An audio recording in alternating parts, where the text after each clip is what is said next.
Assalamualaikum warahmatullahi wabarakatuh. Alhamdulillahi rabbil alamin, wassalatu wassalamu ala ashrafil anbiya'i wal mursalin, wa ala alihi wa sahbihi ajma'in. Amma ba'du. Sahabat-sahabatku, jamaah yang dimuliakan dan dicintai oleh Allah subhanahu wa ta'ala.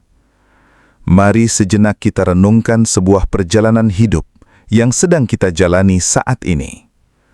Hari demi hari berlalu, minggu berganti bulan, dan tahun demi tahun berganti tanpa kita sadari. Rambut yang tadinya hitam, kini mulai memutih. Tubuh yang tadinya kuat, kini mulai sering merasa lelah. Suatu hari kelak, di padang mahsyar yang terik, di mana matahari didekatkan hanya sejarak 1 mil, seluruh manusia akan berdiri dalam kecemasan yang amat sangat. Di hari itu, ada seorang hamba yang melangkah dengan penuh percaya diri menuju mizan, timbangan amal. Di dalam catatan amalnya, ia melihat catatan solat 20 tahun, 30 tahun, bahkan 50 tahun yang tidak pernah ia tinggalkan. Dahi yang menghitam karena sujudnya, dan kaki yang bengkak karena berdirinya di sepertiga malam. Namun, betapa hancurnya hati hamba tersebut ketika di hadapan Allah subhanahu wa ta'ala, seluruh solatnya ditolak, dilemparkan kembali ke wajahnya bagaikan kain lap yang kotor, dan ia justru divonis membawa pulang tumpukan dosa dari ibadah yang ia kira mendatangkan pahala. Rasulullah sallallahu alaihi wasallam telah memberi peringatan keras dalam sebuah hadis yang menggetarkan jiwa. Berapa banyak orang yang mendirikan solat malam, namun ia tidak mendapatkan apa-apa dari solatnya, hanya kecuali rasa lelah dan bergadang semata.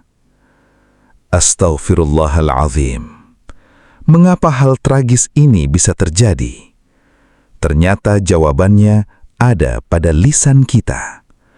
Ada bacaan-bacaan yang diharamkan di dalam solat, yang tanpa sadar sering kita anggap remeh setiap hari. Bagian kedua, kesalahan fatal dalam surah Al-Fatihah. Sahabatku yang dirahmati Allah subhanahu wa ta'ala, poin pertama yang harus kita perbaiki bersama adalah kesalahan dalam membaca surah Al-Fatihah.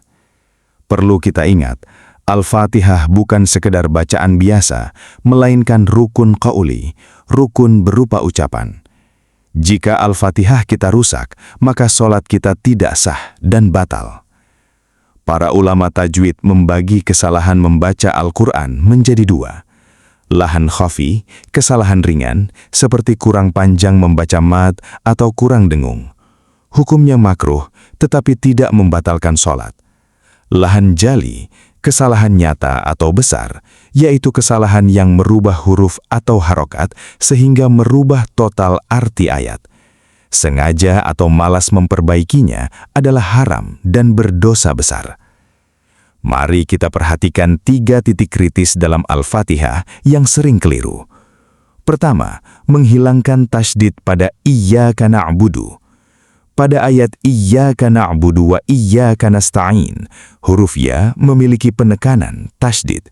Cara membacanya harus ditekan iyyaka. Jika dibaca cepat tanpa tasydid menjadi iya na'budu. Dalam bahasa Arab, kata iya artinya adalah cahaya matahari. Coba bayangkan, maknanya berubah menjadi kepada cahaya matahari kami menyembah. Sungguh sebuah kesyirikan tanpa kita sadari. Kedua, mengubah harokat pada an'amta. Ayat terakhir, siratal ladzina an'amta alaihim. Huruf ta di akhir kata an'amta berharokat fathah, berbunyi a, yang merujuk kepada Allah subhanahu wa ta'ala sebagai pemberi nikmat. Namun jika dibaca an'amtu, berbunyi u, artinya berubah menjadi jalan orang-orang yang telah aku beri nikmat. Ini adalah bentuk kesombongan hamba yang merebut hak cipta Allah Subhanahu wa Ta'ala. Ketiga, mengubah makhraj huruf. Kata alhamdu menggunakan huruf H halus dari tengah tenggorokan. Jika diganti menjadi kha, alhamdu artinya berubah dari segala puji menjadi kematian atau kehancuran. Lalu kata al-alamin, jika diganti huruf amzah, alamin, artinya berubah menjadi orang-orang yang menderita sakit. Niat kita ingin memuji Allah Subhanahu wa Ta'ala, namun karena lisan yang enggan belajar, kita justru mengucapkan kalimat kehancuran di hadapan Pencipta. Bagian 3. Fenomena solat bisu atau dalam hati. Jamaah sekalian yang dicintai Allah Subhanahu wa Ta'ala, bahaya kedua yang sangat marak di zaman modern ini adalah fenomena solat bisu atau solat dalam hati. Pernahkah kita melihat orang solat dari takbiratul ihram sampai salam, bibirnya rapat terkunci, lidahnya diam membeku, dan ketika ditanya ia menjawab, "Saya membaca bacaan solat di dalam hati Ustadz, supaya lebih khusyuk." Dengarkan ini wahai sahabatku, 4 madhab besar, Hanafi, Maliki, Syafi'i, dan Hambali telah bersepakat bahwa yang dinamakan membaca atau qiraah di dalam syariat Islam adalah melafalkan bacaan dengan menggerakkan lidah dan kedua bibir, serta mengeluarkan suara minimal yang bisa didengar oleh telinga sendiri saat kondisi tenang. Jika seseorang hanya membatin di dalam hati, menurut hukum fikih, orang tersebut belum dianggap membaca. Ia hanya sedang melamun atau berniat. Karena ia tidak membaca Al-Fatihah, berarti ia telah meninggalkan rukun solat. Dan meninggalkan rukun solat membuat solatnya otomatis gugur dan tidak sah. Jangan biarkan bisikan syaitan menipu kita dengan dalih khusyuk di hati, padahal itu merusak keabsahan solat kita selama puluhan tahun. Bagian 4. Membaca Al-Quran saat ruku dan sujud. Kemudian, hal ketiga yang juga dilarang adalah membaca surah Al-Quran pada posisi gerakan yang diharamkan, yaitu saat ruku dan sujud.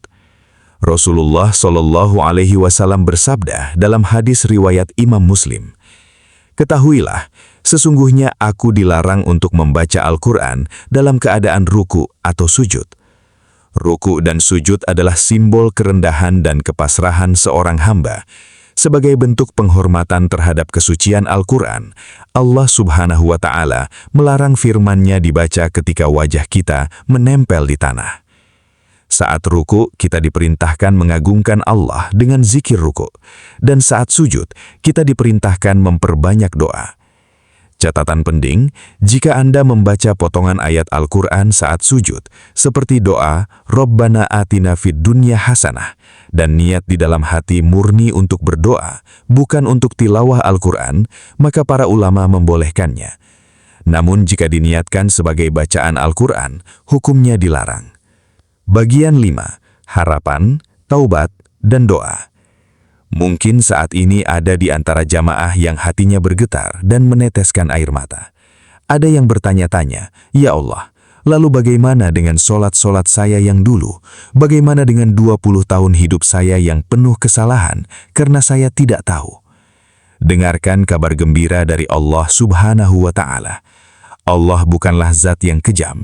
Ketidaktahuan kita di masa lalu, jahal, diampuni oleh Allah. Selama hari ini, setelah mendengar ilmu ini, kita berkomitmen untuk bertaubat dan mau belajar. Allah Subhanahu wa Ta'ala berfirman dalam surah Toha ayat 82. "Dan sesungguhnya aku Maha Pengampun bagi orang yang bertaubat, beriman, beramal soleh, kemudian tetap di jalan yang benar." Orang yang berdosa bukanlah orang yang salah bacaannya, melainkan orang yang sudah tahu bacaannya salah, tetapi sombong, enggan belajar, dan enggan mendatangi guru atau ustadz untuk mengkoreksi bacaannya. Mulai hari ini, mari perlahankan ritme solat kita. Cari guru naji, periksakan bacaan Al-Fatihah kita. Setiap lidah kita yang keluh dan kaku saat berusaha membenarkan huruf demi huruf akan dicatat oleh Allah menjadi pahala perjuangan yang amat besar. Mari kita berdoa bersama-sama. Mengangkat kedua tangan. Bismillahirrahmanirrahim. Alhamdulillahirabbil alamin. Allahumma sholli ala Muhammad wa ala ali Muhammad. Ya Allah, Ya Rahman, Ya Rahim, ampunilah segala dosa dan kelalaian kami di masa lalu. Ampunilah solat-solat kami yang bertahun-tahun kami kerjakan dalam keadaan belum sempurna. Ya Allah, bimbinglah lisan kami agar mampu melafalkan ayat-ayat-Mu dengan benar. Terimalah ruku dan sujud kami, dan jangan Engkau tolak ibadah kami kelak di hari kiamat. Rabbana atina fid dunya hasanah, wa fil akhirati hasanah, wa qina adzabannar. Terima kasih atas perhatian jamaah sekalian. Jangan lupa untuk bagikan pesan kebaikan ini kepada keluarga dan sahabat tercinta. Wassalamualaikum warahmatullahi wabarakatuh.